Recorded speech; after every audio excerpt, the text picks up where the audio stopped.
से भी पूछते हैं राना सनाउल्लाह साहब, जो वोट को इज्जत दो का नारा है, या जो आपने पिछले जलसों के दौरान में जो नारे बुलंद किए और अदारों के रोल के ऊपर आपने कहा कि अपने अपनी हदूद के अंदर रहकर सारों को काम करना चाहिए, आसिम सलीम बाजवा के ऊपर आपने सवाल उठाए, सब कुछ किया आपने। पंजाब के अंदर आपको पजीराई मिली होगी, लोग आपके जलसों में आते रहे, लेकिन आज वाले इशू के ऊपर मेरा ख्याल है कि ये सारा कुछ बैकफायर हो जाएगा, क्योंकि इंडिया वाले इशू के ऊपर आपको पता है एक जज्बाती है, हम उसके ऊपर पूरी कौम में से शायद कोई एक लफ्ज़ भी सुनना पसंद ना करे।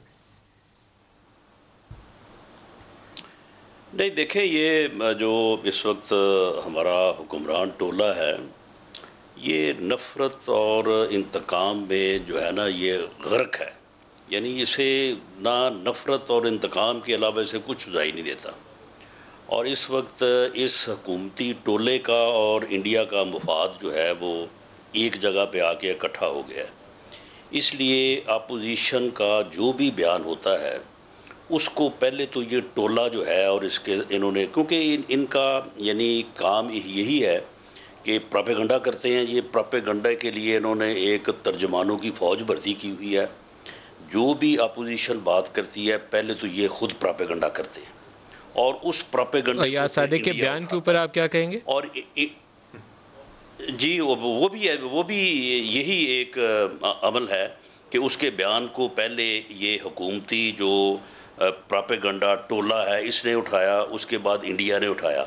ये उठाते हैं और इनकी कोशिश अब इस वक्त ये है, यानी इस हुक्मरान जो यानी गुमराह कुन टोला है। तो राना साहब, क्या आप मजम्मत करेंगे उस बयान की, क्योंकि इस टोले ने भी उठाया और इंडियन टोले ने भी उठाया, तो क्या आप उस बयान की मजम्मत करेंगे? सुन लेना, मेरी बात मुकम्मल होने दें।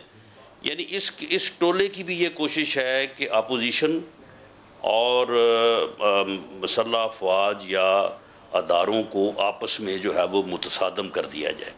इस यानी घटिया मकसद को हासिल करने के लिए ये हुक्मरान टोला पहले अपोजिशन के बयानों को तोड़ मरोड़ के उठाता है, उसके बाद फिर इंडिया उठाता है, और इनकी कोशिश यही है।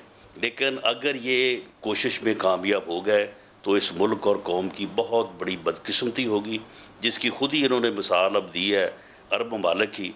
लेकिन खुदा ना खास्ता ऐसे हालात जो है वो यहाँ पे हों, उससे पहले मैं समझता हूँ कि इस हुक्मरान टोले का, जिसका काम सिर्फ नफ़रत है, इंतकाम है, और ये सिर्फ़ और सिर्फ चाहता है कि अपने इक़्तिदार के लिए ना इसे मुल्क की फ़िक्र है, ना कौम की फ़िक्र है, ना अदारों की फ़िक्र है।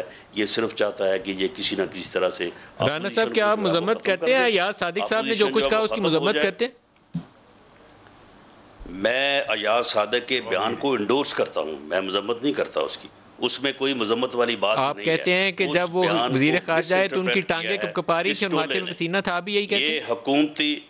ये सुन लेना, हुकूमती टोला जो है इसने उस बयान को मिस इंटरप्रेट करके ये तस्सुर उभारा है इसने, और उसके बाद इसको इंडिया ने उठाया है। और इनका मकसद, बुनियादी मकसद यही है कि अपोजिशन और अदारों को लड़ाएं। अदारे जो हैं वो